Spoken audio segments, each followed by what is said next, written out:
inihayag ang pinakahuling kalagayan ng COVID-19 crisis sa bansa at ang mga hakbang na ginagawa ng pamahalaan laban sa pandemya.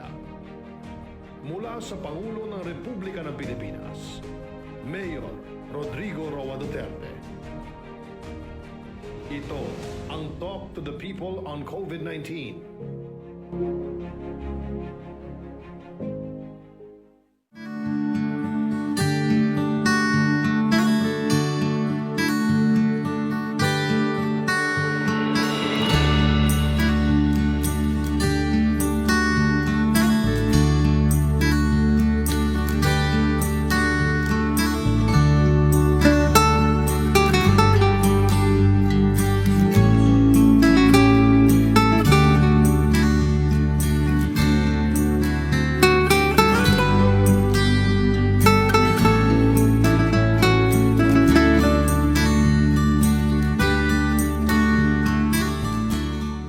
I would like to invite everybody to break bread with me, at least before you go home.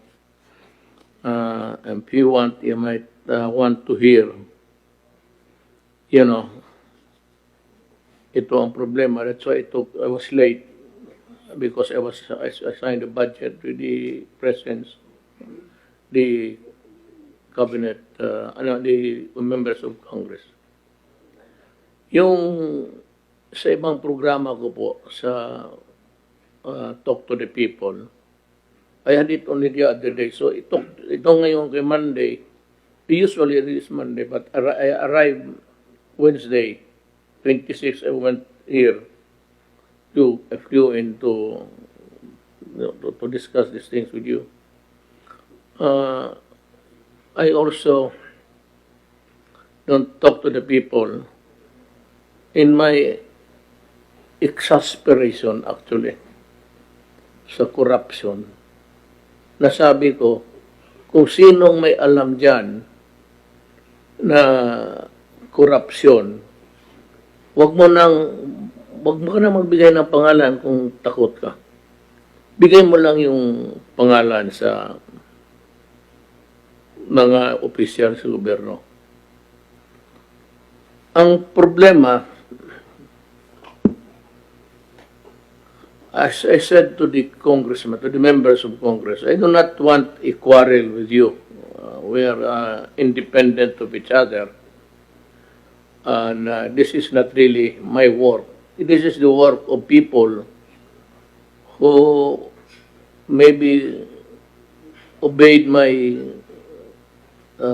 guarantee that they will be protected so long as they give us the...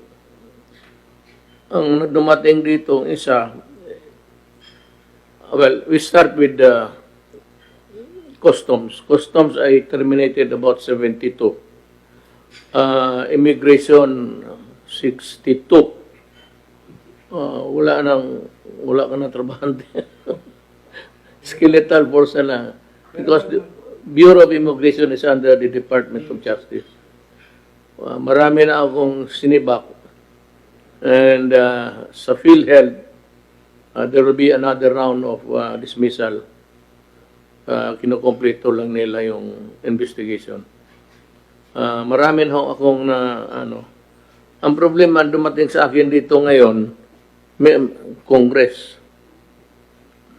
So, sabi ko sa kanila, much as I would like to avoid it, a bad blood with you, quarrel maybe,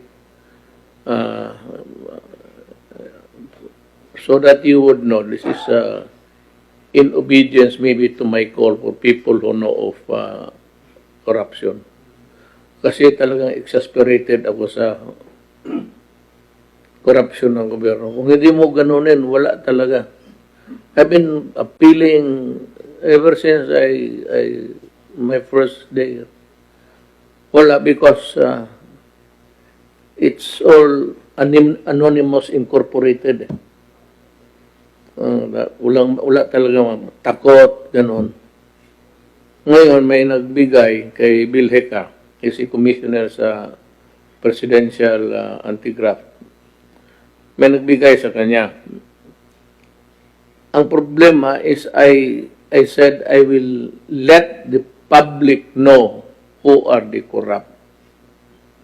Pero gusto kong sabihin ito, not that I'm afraid of, not that I do not want any quarrel with them. So be it, if that would be the result of this my what I intend to do now. Ang ano yan is the public should be aware that there is no hard evidence. That's one. That it cannot be translated by just reading the names that they are already guilty, because presumption of innocence would lie all throughout until conviction or acquittal. Hindi ito ebidensya na ano sila. Kaya lang lumabas yung mga pangalan nila, kailangan ko sabihin sa mga tao or else I'd look stupid. Nasabi, tama yung sinabi ni, take it was Mike Defensor. Bakit ba ni pinasubmit niya tapos ayaw niyang basahin ngayon? So which is also correct. The right to information, to access to information, applies to any government agency, irrespective of the department. As a matter of fact, it is my sworn duty to do it.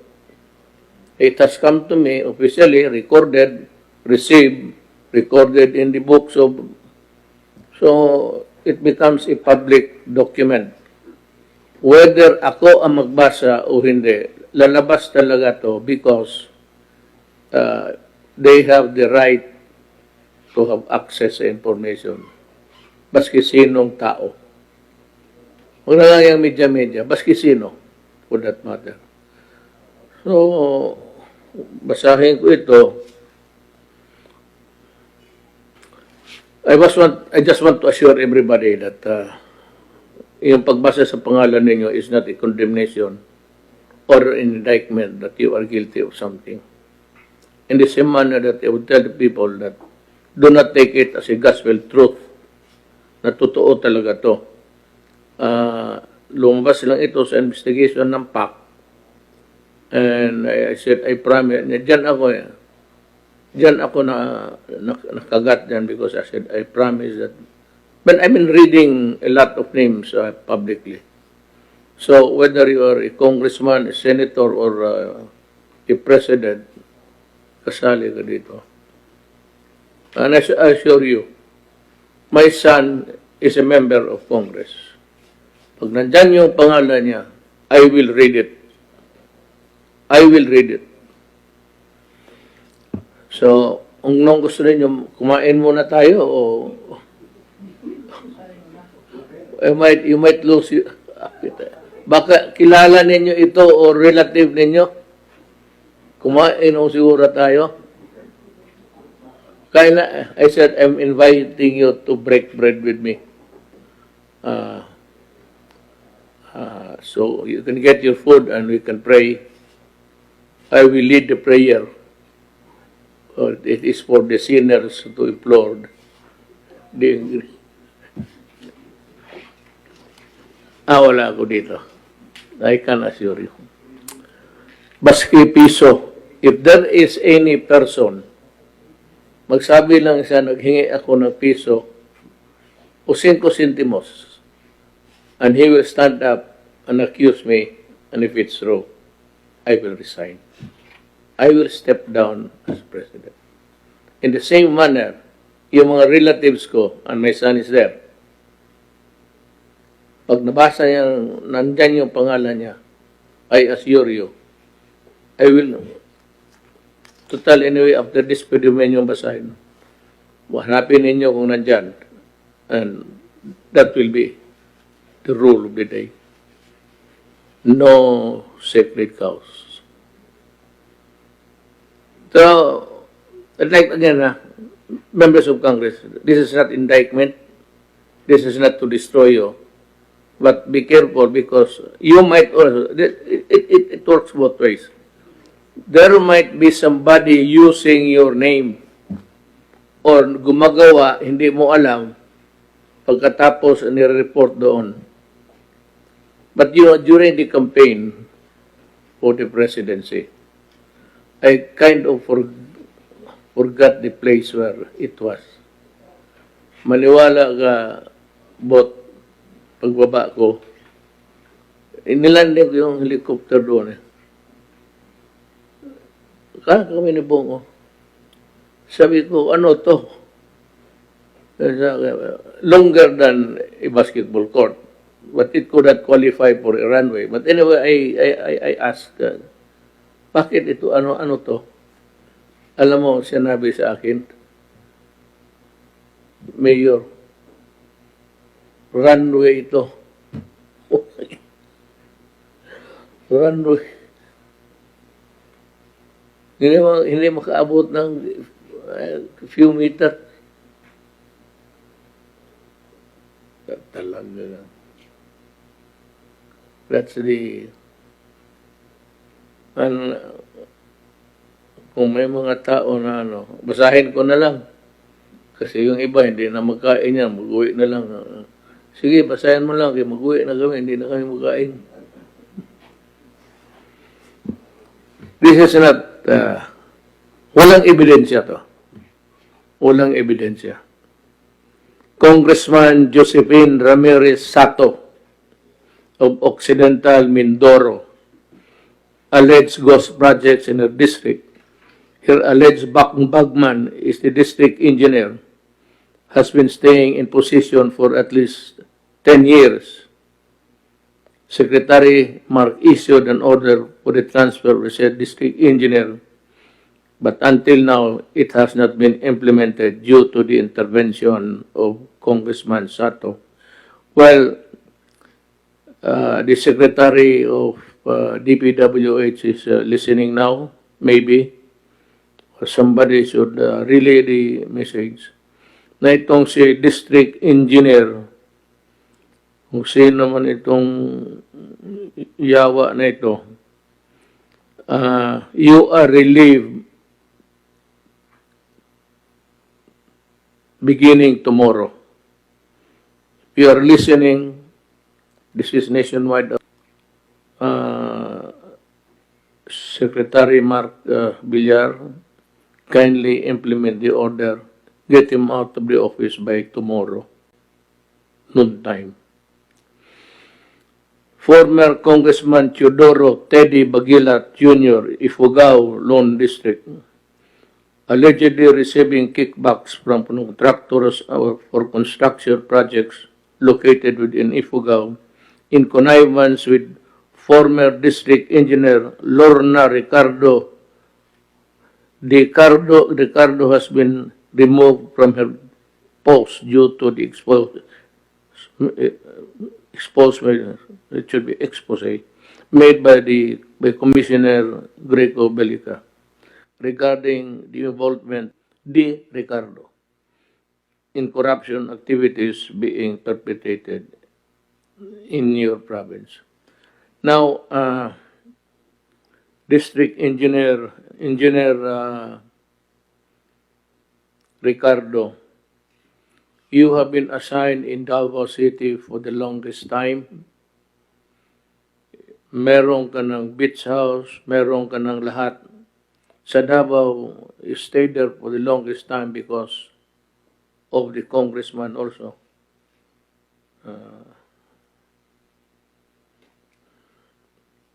You are to report tomorrow to the office of the secretary.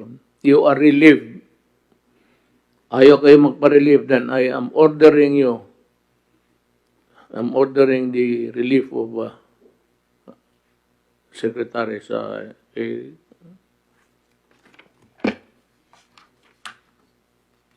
sus, kinabahan ako. Kaya nakikita ako, Paulo, putang ina. Magka-resign tayo ng pagmas. Really. It's a matter of honor. Huwag ka sinabi mo gano'n. It is never too late to just be honest. Congressman Alfredo Paulo Vargas, 5th District of Quezon City, allegedly demands for one-time enrollment fee amounting 1 million in addition to the 10 and 12% SOP before the project can be awarded to the contractor. The Marlen Ingolio, District Engineer, pati si District Engineer, kaya pala sabi ko, sige ako basa District Engineer pala itong yawa na ito. District Engineer Divinadera, Ramon Divinadera, pati Marin. You are relieved and report to your secretary by tomorrow. Congressman Henry Huminal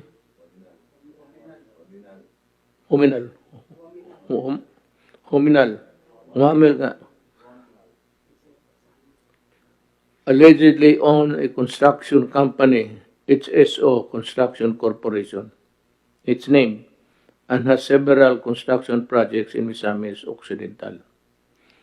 Ang ano doon, sa district yan, so it covers quite a lot of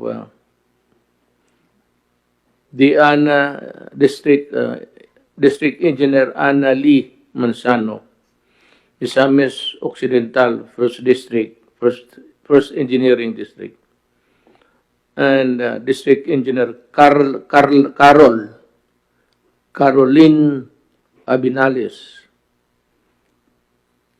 OIC, Misamis Occidental, Second District Engineering Office. You are relieved, ma'am. Tomorrow, huwag mo nang hintayin. Tomorrow is tomorrow. By noon time, you should be talking to your boss. Congressman Alisa Siena Pitan, 4th District, Isabela, allegedly owns a construction company that has several construction projects in Isabela. Kay Alisa Siena, District Engineer Edeta Babaran, Isabela 3rd District Engineering Office. District Engineer Edmundo de Luna, Isabela 4th District Engineering Office. Marami po. Congressman Paul Dasa, 1st District of Northern Samar, allegedly determines all the winning bidders in his legislative district, receives 20 to 25% kickback from contractors. Congressman Angelina Helen Tan,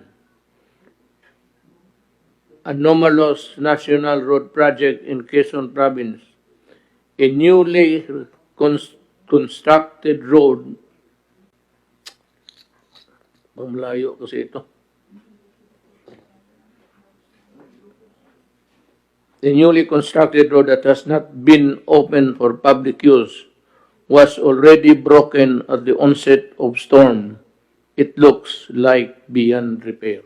Congressman Eric Yap, ACT-CIS party list, legislative caretaker of Benguet, alleged rigging of bid through his agent, exerting influence in choosing his district engineer to be able to control the awarding of projects in the district assigned to him.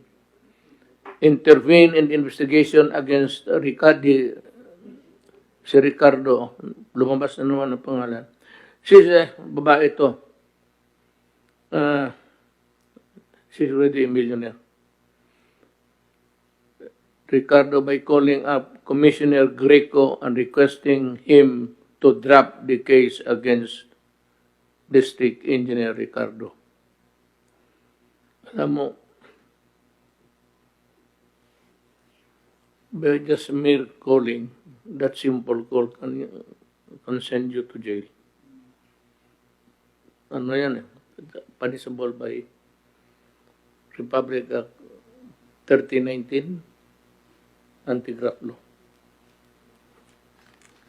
District Engineer Ireneo Galato, Benguet, 1st District Engineering Office. District Engineer Romelda A. Bagasan, Benguet Engineering Office.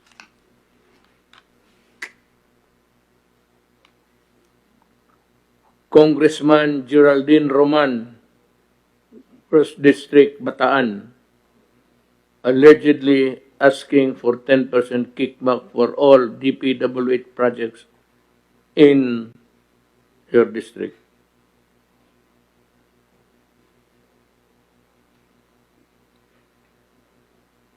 Ito, Congressman and DPWH officials to be determined. Back receive an email asking whether it is normal for a congressman to get 20% SOP from every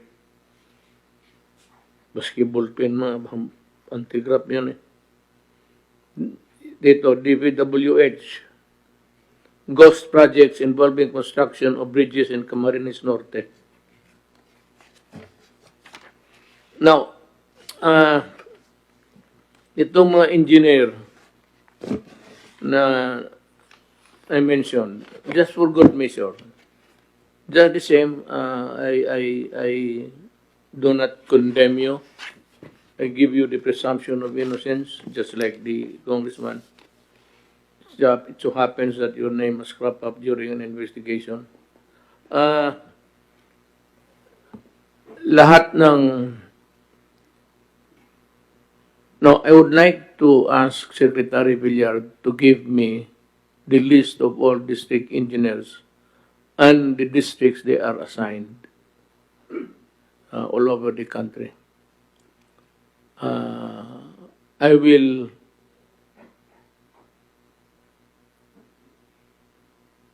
reorganize the assignments.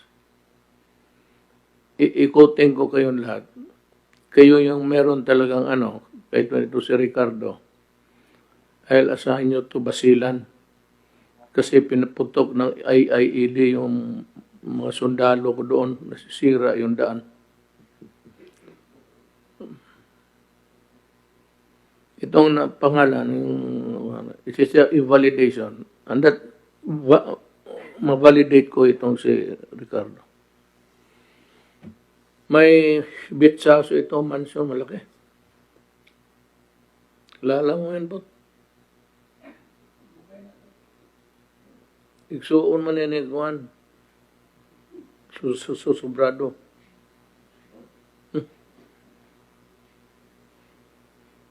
No, ito, marami itong bilyonarya na to. Totoo lang. Kaya ako ang reshuffle ko silang lahat. Baliktarin ko, tapos baliktarin ko ulit. Para yan,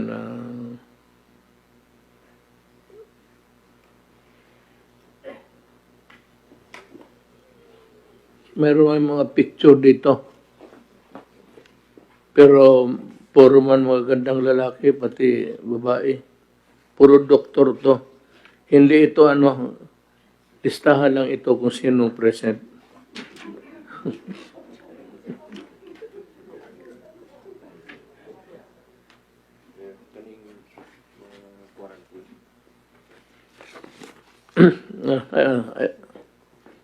To the Filipino people, kindly listen. The general community quarantine hanggang ngayon is NCR, Isabela, Santiago City, Batangas, Iloilo, Tacloban City, Lanao del Sur, Iligan City, Davao City, Davao del Norte. Modified general community quarantine for the rest of the country. Davao.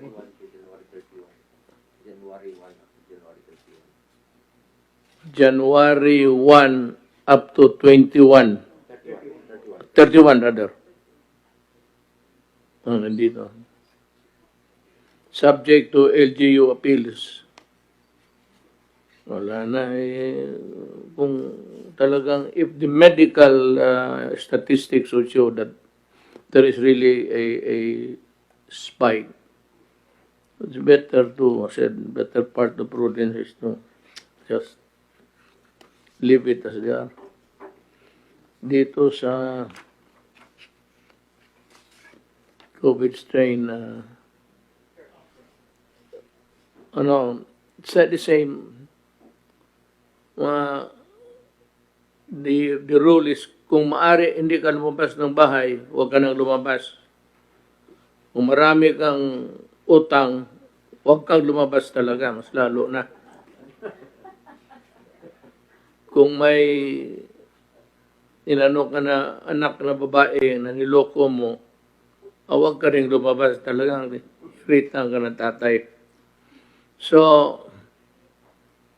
it's stay home if it's really possible.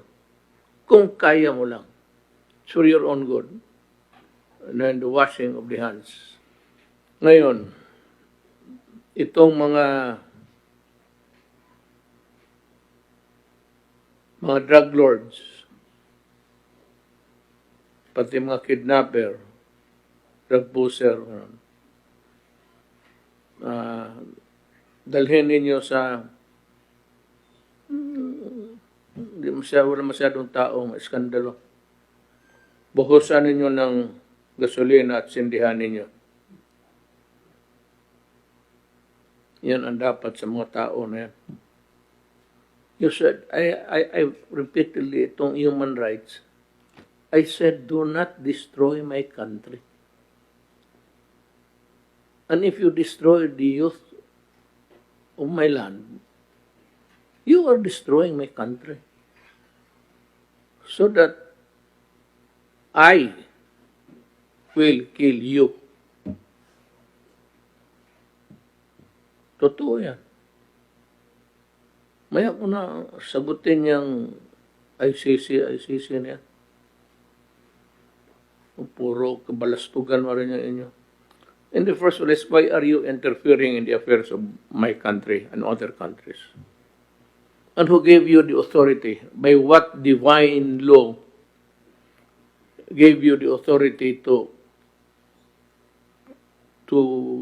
prosecute me in a foreign land? Tapos ang nakaupo, puro kayo mga puti na ulol. You must be crazy. We have the courts here functioning. And if the court says that I should go to jail, I will go to jail. Walang problema yan. I did what I embarked to do.